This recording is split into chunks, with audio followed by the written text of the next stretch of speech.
Hi guys, welcome back to my channel Deva Prabha vlog. First time நீங்கள் பார்க்குறீங்க அப்படின்னா கண்டிப்பாக மறக்காமல் சப்ஸ்கிரைப் பட்டனை கிளிக் பண்ணி வச்சுக்கோங்க. வாங்க vlogக்குள்ளே போகலாம்.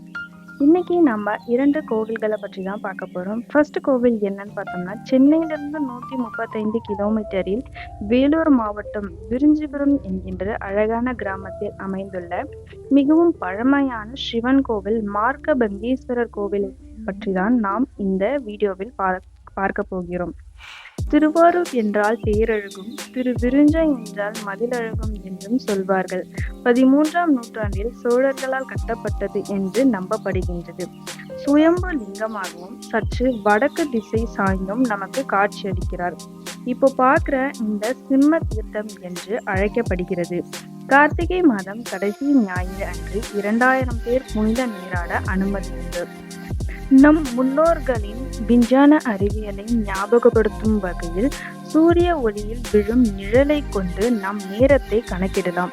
இதோ பார்க்கின்ற இந்த கடிகாரம் தான். நாம் ஒரு குச்சியை வச்சு பார்த்தோம் அப்படின்னா அதில் விழுகின்ற நிழலை வைத்து நாம் இந்நேரம் என்று கணக்கிட முடியும். நம் முன்னோர்கள் அன்றே கணித்து வைத்த கடிகாரம் தான் இது. மிகவும் பழமையான கோவில் என்பதால் முழுவதுமாக கருங்கல்லினால் கட்டப்பட்ட கோவில் தான் இது. இது என் முன்னோர்களின் கோவில் என்று நான் சொல்வதில் மிகவும் பெருமைப்படுகிறேன். இதில் இருக்கக்கூடிய எல்லா சிற்பங்களும் பார்த்தோம் அப்படின்னா ஒரு அந்த கால சூழ்நிலையை நமக்கு பறைசாற்றுகிற மாதிரி தான் இருக்கும்.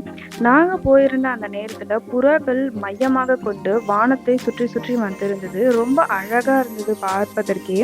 நீங்கள் அந்த கோவிலுக்கு போனீங்கன்னா ஒரு மன அமைதியோடு நீங்கள் பார்க்கலாம். அடுத்த கோவில் என்ன அப்படின்னு பார்த்தோம்னா ரத்னகிரி கோவில் தான். இது விரிஞ்சிபுரம்லேருந்து 26 கிலோமீட்டர், அதாவது 25 நிமிஷத்துலேயே நம்ம பயணம் செஞ்சு இந்த கோவிலுக்கு வந்துடலாம். இந்த கோவிலில் நம்ம யாரை பார்க்க போகிறோம்னா நம்ம பாலமுருகர், அதாவது முருகப்பெருமானை தான் தரிசிக்க போகிறோம். மிகவும் பழமையான கோவில். இப்போது புதுப்பிச்சு நல்லா பராமரித்து வருகின்றார்கள். இங்கு முருகர் 3 வடிவங்களில் நமக்கு காட்சி அளிக்கின்றார். கண்டிப்பாக நீங்கள் அந்த கோவிலுக்கு போகும்போது அங்கிருக்க தூண்கள், சீலிங்கில் இருக்கக்கூடிய வடிவங்கள், சிற்பங்கள் எல்லாமே நம்மளோட மனத்திற்கு அமைதிப்படுத்துவதற்காகவும் மிக அழகாகவும் சிற்பக்கலைகளை செதுக்கி உள்ளார்கள். நாம் இந்த கோவிலுக்கு படிக்கட்டு வழியாகவும் போகலாம், கார், பைக் அது வழியாகவும் போகலாம். அதற்கான பாதை பின்புறமாக அமைந்துள்ளது. கண்டிப்பாக நீங்கள் அங்கே போய் பாருங்கள்.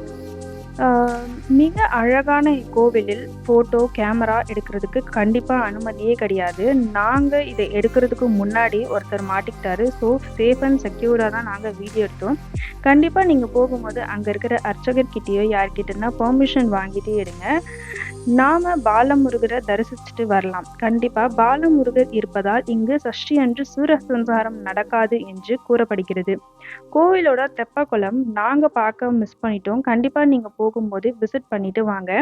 இப்போ கட்டிட்டு இருக்கிறதுனால ரொம்ப அழகாகவும் அற்புதமாகவும் இருக்கிறது. இக்கோவிலின் சிறப்பம்சங்களை பற்றி நிறைய நம்ம பார்த்துருக்கோம். நேரில் போய் பார்க்கின்ற பொழுது மிகவும் அமைதியாக உள்ளது கோவில். இதோ இப்போ நீங்க பார்த்துட்டு இருக்கிறது கோவில் கோபுரம், கோவிலை சுற்றி உள்ள பகுதிகள். இதுதான் நம்ம காரு, பைக் எடுத்துட்டு வந்தோம்னா வர வழி. நீங்க நிச்சயமா இந்த கோவிலை நேர்ல சென்று ஒரு முறை பார்த்து வாருங்கள். நிஜமா இந்த கோவிலை அடிக்கடி போகணும் அப்படின்னு நீங்களே நினைப்பீங்க. மீண்டும் ஒரு vlogல சந்திக்கலாம். பாய். கண்டிப்பா நம்ம சேனலை மறக்காம சப்ஸ்கிரைப் அண்ட் தென் லைக் உங்க ஃப்ரெண்ட்ஸுக்கும் ஷேர் பண்ணி விடுங்க. நெக்ஸ்ட் ஒரு அற்புதமாகவும் வேற ஒரு vlogலையும் சந்திக்கலாம். அதுவரையும் உங்களிடமிருந்து விடைபெறுவது உங்கள் தேவா பிரபா vlog. பாய் guys.